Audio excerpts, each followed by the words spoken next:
Hi hello नमस्कार. आज मी इथे अर्धा किलो शेंगदाणे घेतले आहेत. ते आता भाजून घेते खरपूस असे.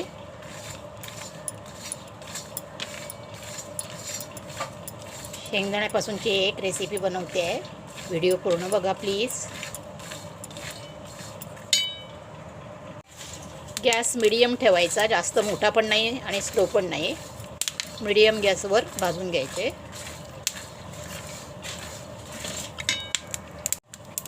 आता फटफट आवाज असा येतोय. आता गॅस बारीक करते.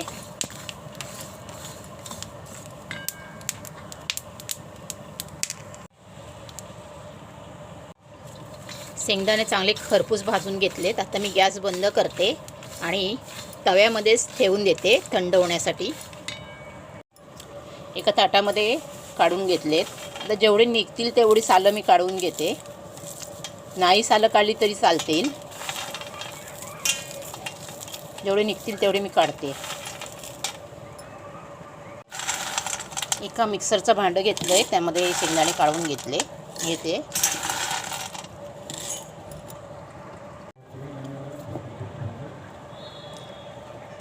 मालवणी मसाला घालून घेते 2 चमचे. 1 चमचा मीठ. आता हे मिक्सरमध्ये लावून घेते. मी शेंगदाण्याची चटणी बनवते, त्यासाठी तीळ पण घालतात, पण गरमीचे दिवस असल्यामुळे मी सफेद तीळ घालत नाही आहे. तुम्हाला पाहिजे तर तुम्ही घालू शकता. आणि त्यासाठी हा लसूण घेतला आहे. लसूण मी शेवटी टाकणार आहे, आधीच टाकलं तर ओली होते चटणी. आता हे मिक्सरला लावून घेते. ही बघा चटणी वाटून झाली.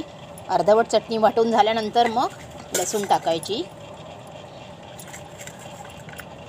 आणि ही चटणी थोडी ओबडधोबडच छान लागते. शेंगदाण्याची चटणी जास्त बारीक पण चांगली लागत नाही. शेंगदाणा चटणी तयार आहे. कशी झाली चटणी नक्की कमेंट करून सांगा. लाईक करा, शेअर करा, सबस्क्राईब करायला विसरू नका. खूप छान झाली आहे चवीला. बघा ही भाकरी चपाती किंवा जेवणाबरोबर खायला खूपच छान लागते.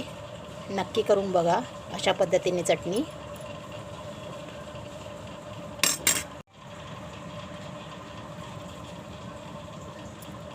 खूप छान झाली आहे.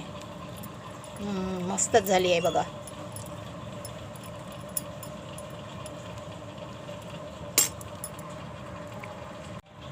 थोडी गार झाल्यानंतर काचेच्या एका बॉटलमध्ये भरून, बरणीमध्ये भरून ठेवायची.